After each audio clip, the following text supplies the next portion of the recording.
안녕하십니까. 상쾌한항해과 원장 류광석입니다. 이번 시간에는 남녀 성별에 따른 치질 발생의 차이에 대해서 말씀드리겠습니다. 남자와 여자 어느 쪽이 치질에 걸리기 쉬울까요? 우선 결론부터 말씀드리면 치질 발생은 남녀를 구별하지는 않습니다. 치질이란 도대체 어떤 병일까요? 막상 이런 질문을 받으면 대답하기가 쉽지는 않을 것입니다. 엉덩이에 생긴 혹인가요? 혹은 항문이 찢어져 피가 나는 것인가요? 등 대충은 알아도 그 실체가 도대체 무엇인지 정확하게 대답할 수 있는 사람은 많지 않을 것입니다. 치질이란 항문 주위에 생긴 모든 병들을 말합니다. 가장 많은 것은 혹같이 돌출되는 치질인 치핵이 있고 찢어지는 치질인 치열, 그리고 구멍 치질이라고 불리는 치루가 있습니다. 이 세 가지가 항문의 3대 질환입니다. 이 중에서 치핵이 가장 많고 남녀 모두에게서 가장 많이 발병하는 질환입니다. 그래서 우리가 흔히 알고 있는 치질은 혹같이 돌출되는 치질인 치핵을 가리킵니다. 일반적으로 치질은 남성의 병이라는 이미지가 강해 여성에게는 그 수가 적을 것이라고 생각합니다. 그러나 결코 그렇지 않습니다. 실제로는 여성 쪽이 많을지도 모릅니다. 여성들은 자신이 치질이라는 것을 공개적으로 말하는 사람이 적어 숨겨진 치질 환자는 여성 쪽이 많을 것으로 추측됩니다. 확실히 옛날에는 치질로 진료받으러 오는 환자는 남성 쪽이 압도적으로 많았습니다. 외과 환자의 통계를 보면 1960년대에는 남녀 비율이 3대1 정도였습니다. 그러나 시간이 지남에 따라 여성 환자의 수가 늘어 최근에는 1.2대1로 그 차이가 좁혀졌습니다. 이것은 과거에 비해 치질에 걸리는 여성이 증가했다는 의미뿐만 아니라 여성의 의식이 변화했기 때문이라고 생각됩니다.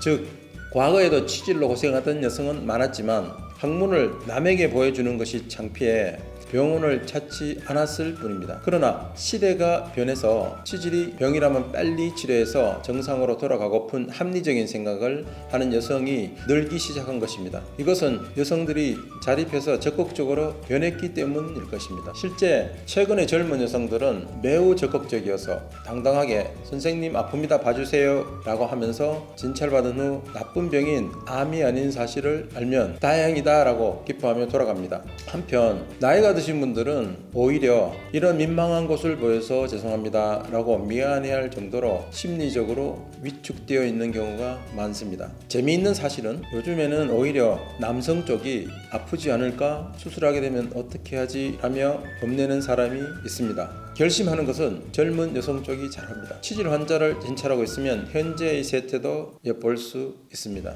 치핵, 치열, 치루의 3대 질환 중 남녀 모두에게 가장 많이 보이는 것은 치핵으로 전체의 약 반수를 차지하고 있습니다. 남성의 경우에는 치핵, 치루, 치열의 순이고 여성의 경우에는 치핵, 치열, 치루의 순으로 즉 남녀에 따라 걸리기 쉬운 치질이 다릅니다. 과거에 시행한 치질 수술 환자 통계에서 치핵으로 수술받은 사람은 남녀 모두 거의 같은 수치이지만 치열은 여성 쪽이 조금 많고 치루는 남성 쪽이 많습니다. 항문의 구조는 남녀 모두 똑같은데도 남성과 여성은 신체 구조와 생리 기능이 다른 부분이 있기 때문에 각각 특유의 병과 증상이 나타납니다. 외과 통계를 보면 차이 나는 것을 조금 파악할 수 있습니다. 남성은 치루 외에 모소낭, 화농성 한선염, 콘딜로마 등의 병이 여성에 비해서 상당히 많은 것을 알 수 있습니다. 이런 병들은 모두 감염성 질환입니다. 한편 여성의 경우는 치열, 피부치핵, 스킨텍이라고도 합니다. 그리고 항문 용종 등을 많이 볼 수 있습니다. 이 병들은 모두 항문에 염증을 일으키는 병입니다. 남성에게 감염성 질환이 많은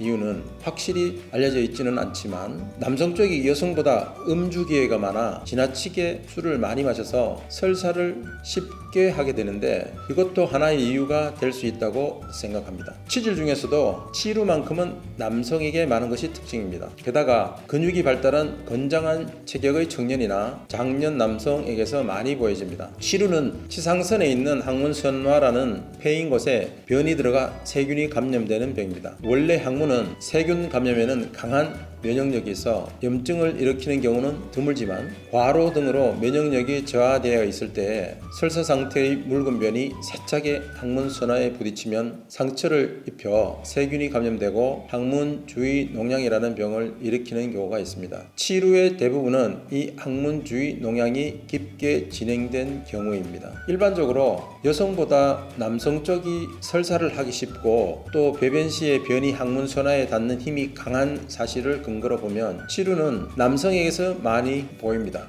여성이 치질이 걸리기 쉬운 요인으로서는 임신, 출산이라는 여성 특유의 큰 경험과 치질의 최대 원인인 변비 증상이 여성에게서 흔하다는 사실을 들 수 있습니다. 치질의 최대 원인인 변비 증상이 남성보다는 여성에게 많은데요. 원래 여성은 남성보다 변비에 걸리기 쉬운 생활 환경에 있습니다. 여성은 일하는 도중이나 외출 중에 변이 보고 싶은 변이가 와도 참는 경향이 많고 살이 찌는 것을 염려해 다이어트를 많이 하기 때문에 식사량이 줄어 변비에 잘 걸립니다. 또 생리 전에는 호르몬 작용으로 장의 연동 운동이 약해져 변비에 걸리기 쉽습니다.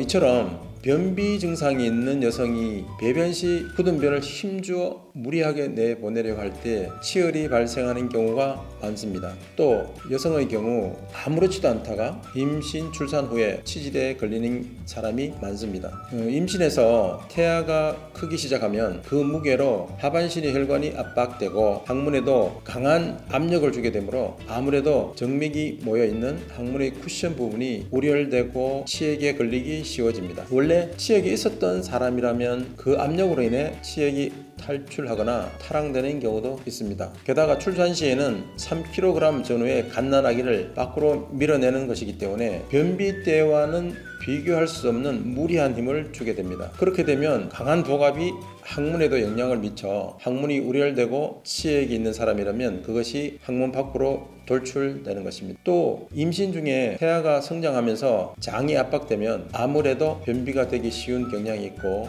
임신 중에는 장 운동을 억제하는 프로게스테론이라는 호르몬이 많아지기 때문에 장 운동이 자연 감소하여 변비가 심해지는 것도 큰 원인 중에 하나입니다. 또 출산 후에는 복근이 느슨해지기 때문에 장이 이완하거나 모유 수유를 하면 수분이 부족하여 변이 굳어지므로 배변 시에 항문이 상처를 입어 치질이 잘 생깁니다.